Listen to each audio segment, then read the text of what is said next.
Welcome back to Real Estate Mindset. Today's video is going to be absolutely bonkers. Now, the data isn't in. Today, we're going to go over all of the foreclosure, delinquency, and default information that has recently come out from Black Knight. And after we review that information, we're going to take a look at the health of the consumer as far as credit card debt, unemployment, and the default rate for auto loans. And if you guys can remember, I'm not a financial advisor. I'm just a normal person. And if you can, for these videos, for this effort, like this video, subscribe if you haven't already, shoot me a comment below, share the video, help me grow the channel. And other than that, guys, from the bottom of my heart, I appreciate you following along and watching my videos. So I'll quickly jump into the report by Black Knight. We'll read the article and then we're gonna go over all of the data and all of the charts. And remember this, we're coming off historically low delinquency rate. And you guys will see that an additional 201,000 households are now on the delinquency list for a total of roughly 2 million households. And by now, you guys know that this will be linked in my description for your viewing enjoyment.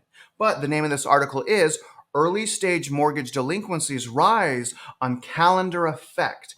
Prepayments slow as spring home buying season falters on high rates and low inventory. And we'll go over a few of the bullet points here. The national delinquency rate spiked 13% higher in April. So that's month over month. So again, delinquency rate month over month shot up a whopping 13%. Early stage delinquencies, or borrowers 30 days late, bore the brunt of the rise, increasing by 200,000 or 25%, guys. 25%. That's insane. Serious delinquencies, which is 90 days or more past due, continue to improve nationally, with the number of such loans shrinking in 45 states. Foreclosure starts fell 23% to 25,000 for the month, the lowest since September of 2022 and 45% below April 2019 pre-pandemic level. Still pretty low comparing to where we were at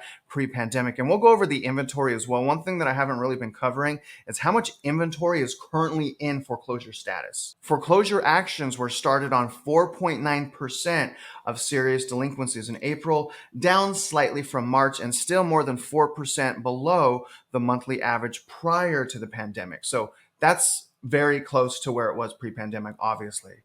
Active foreclosure inventory, and that's what we'll go into a little bit more, declined by 6,000 in the month and is down 60,000 or 21% from March 2020. March saw 6,400 foreclosure sales or completions nationally, down 14% from the month prior. So far, we can kind of see that this data is all over the place, right? So what does this mean exactly? Let's jump in to the next chart right here, line by line, and try to figure out what exactly is going on. And remember, we were at historical lows. It makes sense that we were at historical lows. There was a foreclosure ban, right?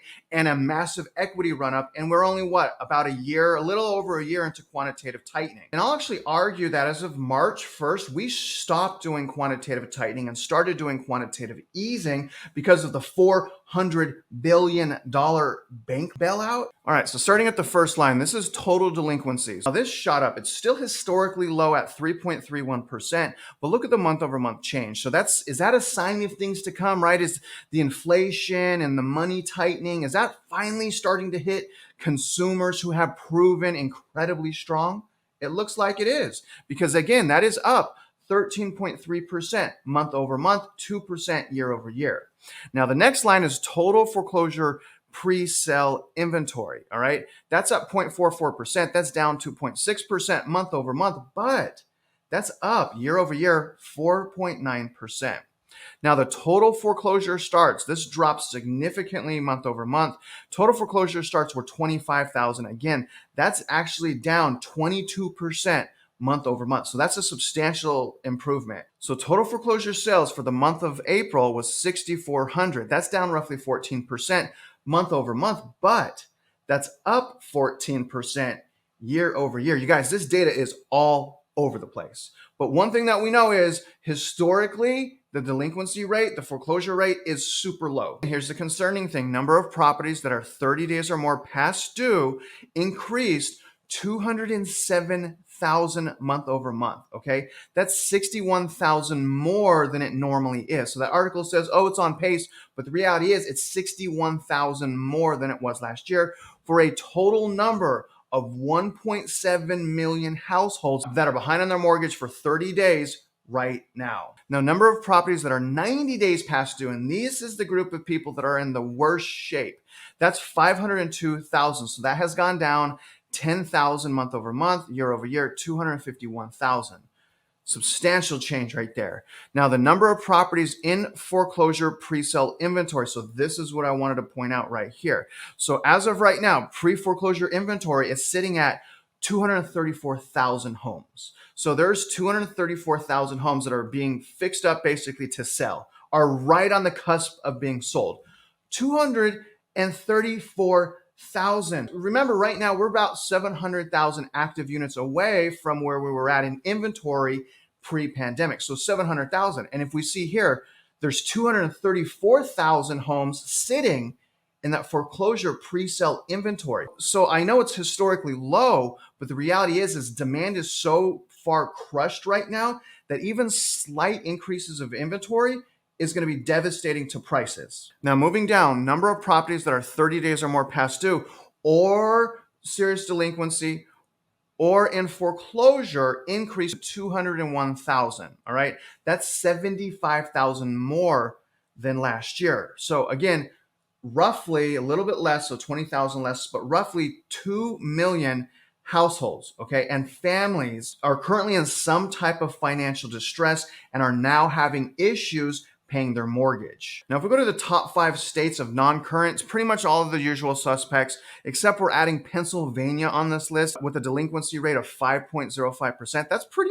That's pretty shocking, to be honest with you. Now, it peaked January of 2010 at 12.52. So it's still, you guys see what I'm saying? It's still way down from when it peaked when we had a foreclosure crisis, but it's a little less than halfway there. Mississippi and Louisiana are always going to be at the top here. Mississippi number 1 at 7.61%. That's a lot.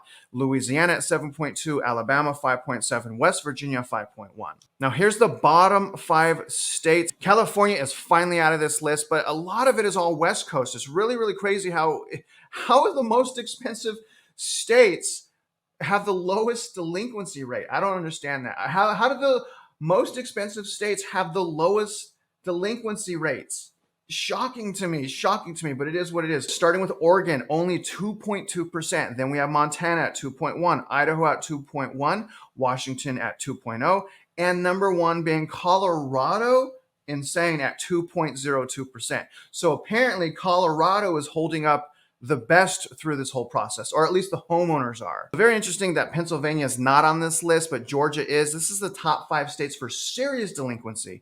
So it kind of flip-flops. It's very, very interesting. But again, usual suspects, Mississippi, Louisiana, Alabama, but we're adding Arkansas instead of West Virginia and Georgia instead of Pennsylvania, with Georgia sitting at 1.28% of total households with a mortgage in serious delinquency status. So this is the top 5 states by 12-month change in non-current percentage. So this is favorable, and we've been seeing Alaska like blow up a little bit, which is kind of crazy. So the change is actually bettering at negative 17%, Vermont negative 14%, Connecticut negative 10%, Hawaii negative 9%, New York negative 8%. So all good things, but obviously, we're looking at the delinquency rate right here, still all in the 3s except New York. New York sitting at 4.49% delinquency rate. Now here's the bottom 5 states right here, are basically the places that are surging the most, or the highest percentage of positive change, or positive percentage change, is Idaho. Pretty crazy at 19.5% change. That's crazy to me that Idaho's like number 1 on this list. Crazy. South Dakota number 2 at 13, Utah, Arizona, and Michigan. Arizona sitting at 11.47%. So are Phoenix homeowners finally starting to feel the heat from the inflation and the overvalued housing market and the weakening job market? Perhaps they are. So overall, there's really not enough data there to really spell out that we are currently in a foreclosure crisis. Currently, as of right now, we're not in a foreclosure crisis. One of the primary reasons that I'm saying is loan modification. Loan modification has been so effective. And in fact, we've learned recently that certain loan modifications actually forgive a certain percentage of the loan balance. and they just forgive it. It's crazy that they're doing that. But loan modification is proving quite effective. But nevertheless, when we really dig into those numbers, we also understand that an additional 200,000 households are now in distress as far as paying their mortgage. We also understand that roughly 250,000 houses right now are fixing to be sold as foreclosures. 240,000 is actually a good amount of inventory to hit our market. So hopefully that will hit our market soon. Hopefully the additional inventory, depending on the metro areas, will again cause home prices to decline. And I think that's right around the corner because it happens seasonally pretty much all the time, just like last year. Let's go into more detail, the health of the consumer, by taking a look at consumer debt. And where we'll start is by looking at consumer credit card debt. So here we are in Fed Economic Data. You guys can see this is the decade view, and it's just shot up. Credit card debt right now is at 987 billion. Obviously, we're a debt society, but think about that. 987 billion, and credit card debt is the absolute worst debt you can actually be in. I mean, it's horrible, horrible, awful debt. So it's pretty sad to see so many people in that. And I'm going to tell you guys right now that there are homeowners that are also experiencing this level of debt as well, that are overwhelmed. So this isn't breaking down, this debt here that we're looking at is not breaking down homeowner versus renter. This is just everyone. It's actually likely that homeowners could potentially have more credit card debt because it costs more money to maintain the property, whereas renting generally is cheaper, and generally you're not responsible for the repairs like homeowners are. But this has been going straight up. It actually declined slightly. Let me show you guys the 1 year. Okay, so it had a very, very slight decline from the end of April to the first week in May, but it went plateaued and it started going up again. And that's probably a decline as a result of tax returns. Who knows? But either way, you guys, it is appearing that the trajectory is going up once again. So my question is, when do y'all think we're going to hit 1 trillion? Is it before fall or is it after fall? I think we're going to hit it before fall. So probably around August, maybe even sooner, we're going to hit 1 trillion. At least that's what I think. But now let's jump into auto loans right now, which could be an additional black swan event, because auto loans right now, guys, as far as credit tightening, a lot of credit tightening happening in auto loans and a lot of defaults happening in auto loans, which is going to put a tremendous amount of pressure again on the banking and financing system. So we can see here with the Fed Economic Data chart, this is motor vehicles owned by consumers, obviously, and we're sitting at 1.42 trillion. Isn't this crazy? This is the 10-year, by the way, this is the decade. So 10 years ago, right? So 1 decade ago, we were at 821 billion. We're now at 1.4 trillion. That's not double. It's a little less than double. That's huge in just 10 years, from 821 billion to 1.4 trillion. I don't know, guys, but when I look at this, the first thing I'm thinking is Americans and consumers, we got a spending problem. We got to just spend, put it on debt, think about it later problem. I mean, that's what I see here. It's just going up and up and up. This is interesting. The 60-plus day delinquencies hit 9%. Oh my gosh. In March, with borrowers with credit scores of 550 and below in the subprime market. So that is insane to me. 60-day delinquencies are at 9%. Insane, guys. Also very interesting. The most recent data from Cox Automotive in January shows that the delinquency rate for loans 60 days or more past due was up 2% from December, and up, listen to this, 20.4% from a year ago, guys.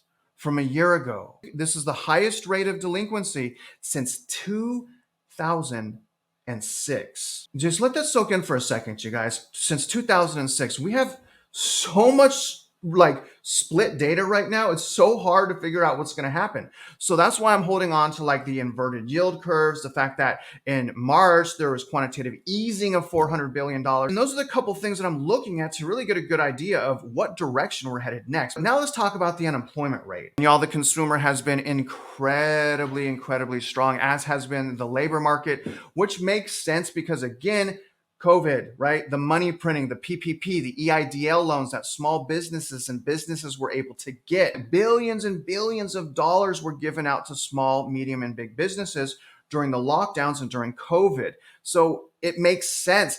And also, having said that, what it appears is that we're possibly experiencing a little bit of runaway inflation. Again, a second surge of inflation. And I know that's a fact in the housing market.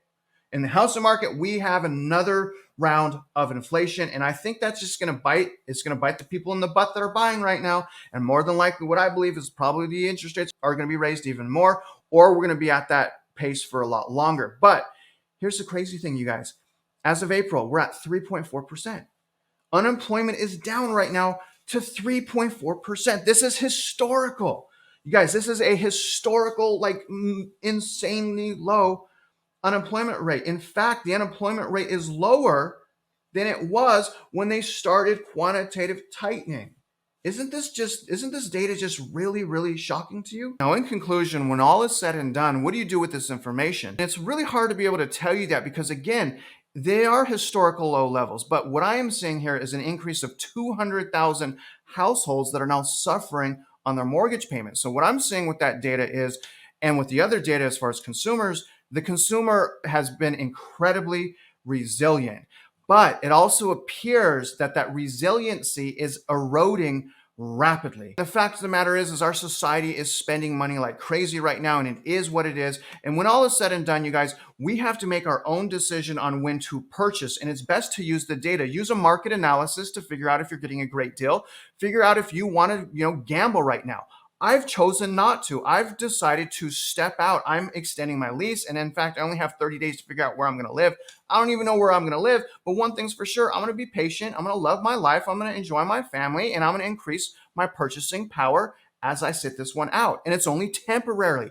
I want to purchase as soon as possible once I find a great deal. But this stuff that we're looking at here is showing that the consumer is getting beat up. So it's going to be interesting to see if they're going to remain as resilient this year as they did in 2022. And I think that's impossible. But I was wrong last year about the foreclosure. So we'll see what happens this year. The good thing is we have the data. It is linked in this video. And I really appreciate you guys watching this video. I hope you guys got some value, insights, and perspective. And if you're out there investing in real estate, I wish you luck and I hope you win.